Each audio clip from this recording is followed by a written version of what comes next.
قوم لوط نے ایسی بدکاری کی شروعات کی جو اس سے پہلے اس پوری کائنات میں کبھی کسی نے نہ کی اور نہ کبھی کسی نے سنی۔ اور اللہ کا ان پہ کون سا عذاب نازل ہوا، آج ہم اس ویڈیو میں بات کریں گے۔ حضرت لوط علیہ السلام اللہ پاک کے نیک پیغمبر تھے۔ آپ کے والد کا نام حاران تھا جو کہ حضرت ابراہیم علیہ السلام کے بھائی تھے۔ حضرت لوط علیہ السلام حضرت ابراہیم کے بھتیجے تھے۔ حضرت لوط کے والد ان کے بچپن میں ہی وفات پا گئے تھے۔ پھر حضرت ابراہیم نے حضرت لوط کو بیٹا بنا کر پالا۔ آپ حضرت ابراہیم علیہ السلام پہ سب سے پہلے ایمان لانے والوں میں سے شامل ہیں۔ آپ حضرت ابراہیم کے زمانے میں اہل سدوم کی رہنمائی کے لیے چنے گئے۔ حضرت لوط علیہ السلام کے بہت سارے معجزات تھے۔ آپ جب بارش کے لیے دعا فرماتے تو بارش ہونے لگتی۔ آپ جس پتھر پہ سر رکھ کے سوتے اس پتھر پہ آپ کے سر مبارک کا نشان بن جاتا۔ سدوم، شام اور اسرائیل کے درمیان ایک بہت ہی زرخیز علاقہ تھا۔ وہاں پر طرح طرح کے پھل، میوے بکثرت پیدا ہوتے تھے، اور یہی وجہ تھی کہ ساتھ والی بستیوں کے لوگ یہاں پر اپنی غذائی ضروریات پوری کرنے آیا کرتے تھے۔ جو بات اہل سدوم کو بہت ناگوار گزرتی تھی، وہ نہیں چاہتے تھے کہ دوسری بستیوں کے لوگ ان کے علاقے میں آئیں۔ ایک دن اہل سدوم کے لوگ آپس میں یہ غور و فکر کر رہے تھے کہ کس طرح سے باہر سے آنے والے لوگوں کو یہاں آنے سے روکا جائے۔ تب وہاں پہ ابلیس ایک بزرگ کی شکل میں ان کے پاس آیا اور کہا، اگر آپ ان سے چھٹکارا پانا چاہتے ہیں تو جو بات میں کہوں گا وہ آپ کو ماننی ہوگی۔ میں کل آ کر آپ کو بتاؤں گا کہ آپ کو کیا کرنا چاہیے۔ سارے گاؤں والوں نے ان کی بات بڑے غور سے سنی۔ دوسرے روز شیطان ایک خوبصورت لڑکے کی شکل میں آیا اور ان سب کو اپنی عورتوں کی بجائے مردوں کے ساتھ فعل بد سکھایا اور کہا، اگر تم باقی بستی والوں سے اپنی جان چھڑانا چاہتے ہو تو جب وہ بستی میں آئیں تو تم ان لوگوں کے ساتھ اس طرح کی بدفعلی کرو، وہ پھر تمہاری بستی آنا چھوڑ جائیں گے۔ اپنی نفسانی خواہشات کو پورا کرنے کے لیے مردوں کے ساتھ بدفعلی اس قوم میں بہت عام ہو گئی تھی۔ اہل سدوم کے لوگوں نے اپنے علاقے کو بدفعلی کا باغ بنا دیا تھا۔ وہاں پر اعلانیہ مردوں کے ساتھ بدفعلی کیا کرتے تھے۔ حضرت لوط علیہ السلام نے انہیں توحید کی دعوت دی اور سارے برے کاموں سے منع فرمایا اور فرمایا، تم اپنی لذت کو پورا کرنے کے لیے عورتوں کو چھوڑ کے مردوں کے ساتھ بدفعلی کرتے ہو۔ حقیقت یہ ہے کہ تم سب احمق لوگ ہو۔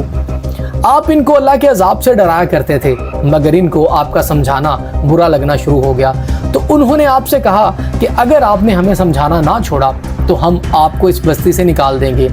حضرت لوط علیہ السلام اہل سدوم کو سمجھاتے رہے۔ ایک دن اہل سدوم کے لوگوں نے خود ہی عذاب کا مطالبہ کر دیا اور کہا، اگر تم سچے نبی ہو تو ہم پر عذاب لے آؤ۔ لہٰذا ان پر عذاب الہی کا فیصلہ ہو گیا۔ اللہ نے اپنے خاص فرشتوں کو ان کی طرف بھیجا۔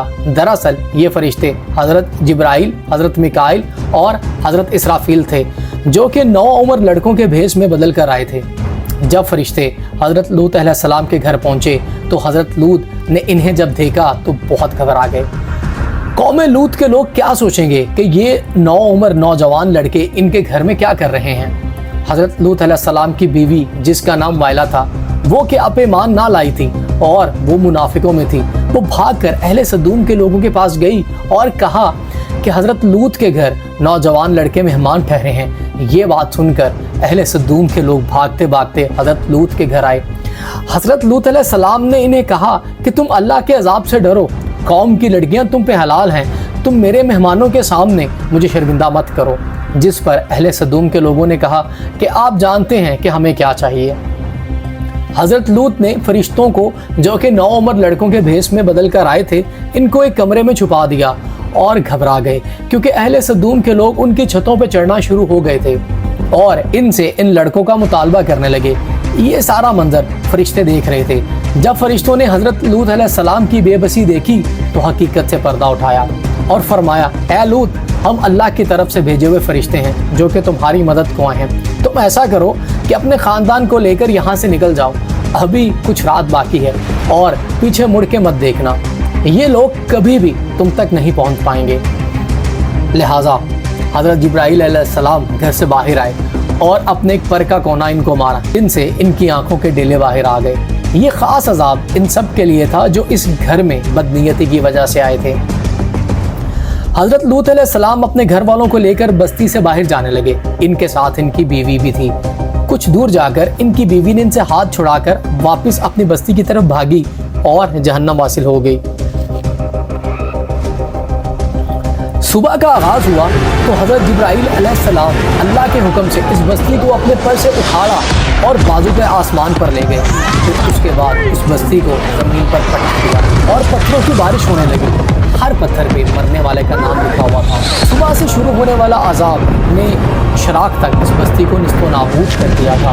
قوم لوط کی ان بستیوں کو اللہ پاک نے ایک بدبودار جھیل میں تبدیل کر دیا جس پر رہتی دنیا تک اس کے پانے سے کوئی فائدہ حاصل نہ ہوگا۔ اب اس کو ڈیڈ سی کے نام سے جانا جاتا ہے، جو کہ اسرائیل اور اردن کے درمیان واقع ہے۔ اللہ پاک ہمیں اپنے عذاب سے بچائے اور اپنے حفظ و امان میں رکھے، آمین۔